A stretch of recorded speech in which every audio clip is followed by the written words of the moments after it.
वो धरना देने के बाद अदालत पहुंच गए, हाई कोर्ट। मैं तो सुबह ये कह रहा था कि हाई कोर्ट जाने का क्या फायदा होगा, कोई फायदा नहीं होगा। ये हाई कोर्ट गए, जाके इन्होंने एक्सपोज करने की कोशिश की उस अदालत को जो पहले से ही एक्सपोज्ड है। यानी इस निजाम के सारे कपड़े इमरान खान ने उतार दिए हैं। अब सुहेल अफरीदी साहब को इस निजाम का कोई कपड़ा मजीद उतारने की जरूरत नहीं है। वो जो हुज्जत तमाम होनी थी वो हो चुकी है। ये निजाम तो गोलियां मार के ढीठ बन के खड़ा हुआ है। ये निजाम तो औरतों के ऊपर टॉर्चर करके ढीठ बन के खड़ा हुआ है। तो एक बेबसी की तस्वीर एक वजीर आला का बनना मेरे ख्याल में जरूरी नहीं है। उस वजीर आला को एक तहरीक खड़ी करनी चाहिए, और जो हुज्जत तमाम होनी थी वो हो गई है। सारे कानूनी रास्ते अपनाकर देख लिए। चीफ जस्टिस ने कहा जी मैं मिल ही नहीं सकता। ये गए वहां पे, उसने कहा मैं नहीं मिलता। वहां पे वो गिला कर रहे हैं जनाब, एक वजीर आला को आप दे देते हैं एयरफोर्स 1 का तैयारा, और एक वजीर आला जो है उसको आप पासपोर्ट भी ब्लॉक कर देते हैं। भाई पासपोर्ट ब्लॉक है तो उसको खुलवाए ना। अगर पासपोर्ट ब्लॉक हो सकता है तो और बहुत कुछ भी बंद हो सकता है।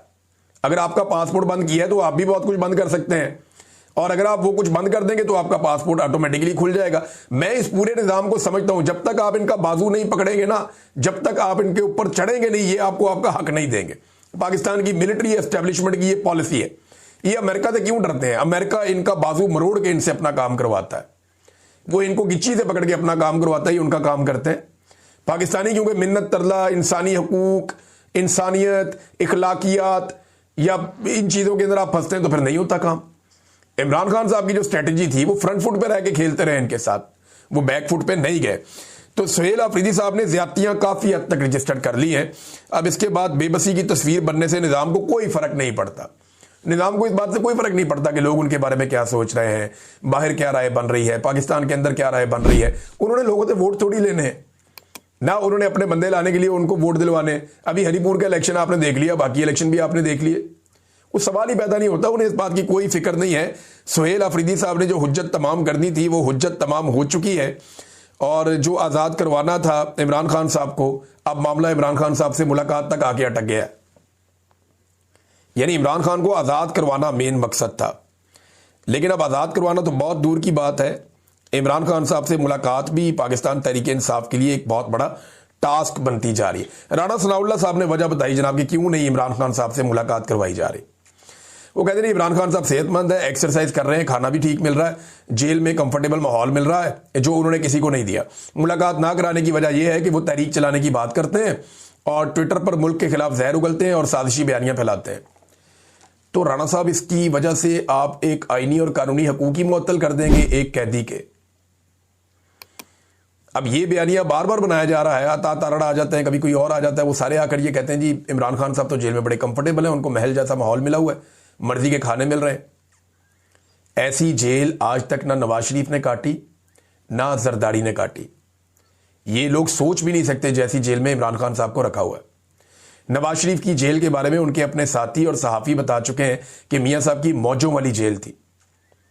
मैंने बहुत पहले आपको जब बता दिया था कि मियां नवाज शरीफ साहब पाकिस्तान से बाहर जाने वाले हैं, उनके जाने से 2-2.5 माह पहले बता दिया था। और बाद में सारे मेरे से ये पूछ रहे थे, मुहित पीरजादा समेत, कि आपको ये कैसे पता चला। तो भाई मुझे ऐसे पता चला कि मियां साहब को जो बंदे जेल में जाकर मिलते थे वो सारी कहानी आके बता देते थे।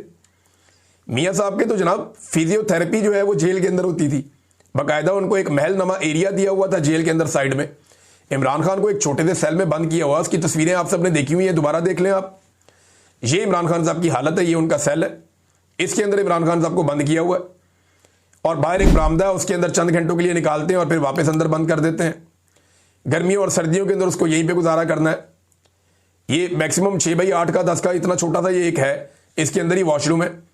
ये इमरान खान साहब की टोटल जिंदगी है जो उसके अंदर वो गुजार रहे हैं। वो किताब पढ़ने के लिए मिल जाए तो ये बड़ी गनीमत है। अब इमरान खान साहब की इस जेल को ये लोग कह रहे हैं जी महल है, तो इस महल का चक्कर तो सबको लगाना पड़ेगा।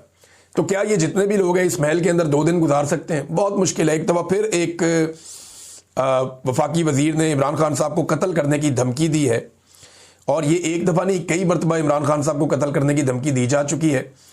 और तहरीक इंसाफ को यही शौक रहा तो इमरान खान की कबल अज वक्त फातिहा पढ़नी पड़ेगी। ये फेडरल मिनिस्टर रेलवे के हैं, वो ये कह रहे हैं, और ये खुद कितने मजबूत आदमी है सारी दुनिया जानती है। मैं बहुत सारे ऐसे सहाफ़ियों को जानता हूं जिनसे जाकर ये मिला करते थे और उनसे किस किस्म की रिक्वेस्ट किया करते थे, और उसके अंदर एक दफ़ा ये मेरे पास भी आ गए थे गलती से। तो मुझे अच्छी तरह पता है कि इनका अपना माजी बेचारे का क्या रहा है।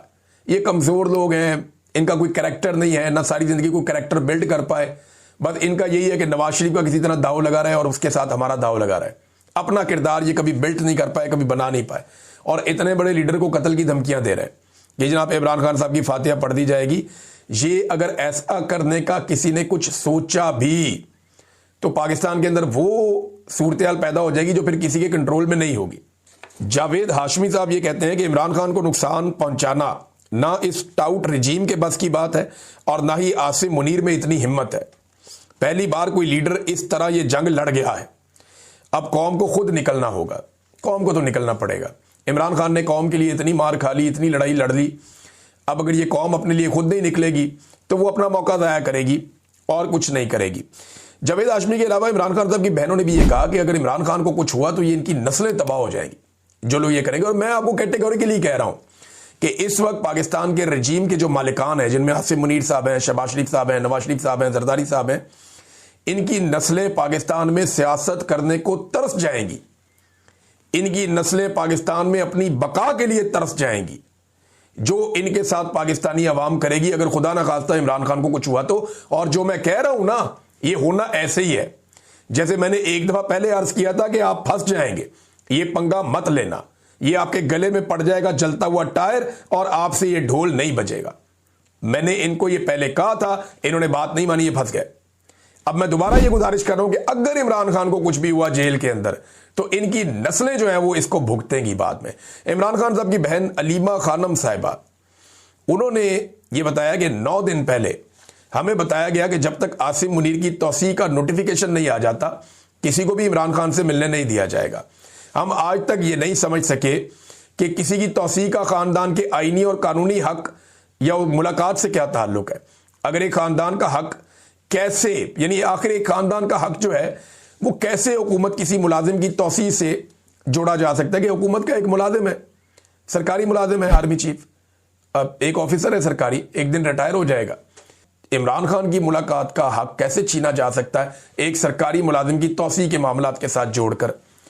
और अब सारे के सारे वुज़रा जो हैं वो ये साबित करने लगे कि जनाब हमने बड़ी मुश्किलात देखी हैं, इमरान खान ने कुछ नहीं देखी। पाकिस्तान तहरीक इंसाफ ने रिकॉर्ड खड़ा कर दिया मुश्किलात देखने का, और ये सोच कर ही इनको हौल चढ़ते हैं कि अगर इसकी आधी मुश्किलात भी मुस्तकबिल में इन्हें बर्दाश्त करनी पड़ गई तो इनका क्या बनेगा। ये करना तो पड़ेगा इन्हें। देखिए, पाकिस्तान का जो मीडिया है ना, इसने भी 2 नंबरी की इंतहा कर दी है। जब जुल्म हो रहा होता है तो वो दिखाता नहीं है, लेकिन जब जालिम बाद में मजलूम को अटैक करता है तो वो दिखाता है। हमारे बहुत सारे दानिशवर हैं, वो मजलूम के अंदर कीड़े निकालते हैं जुल्म के खिलाफ आवाज उठाने की बजाय। अगले वीलॉग में आपको बताऊंगा। अब तक के लिए इतनी, अपना ख्याल रखिएगा, अपने चैनल का भी। अल्लाह हाफिज़।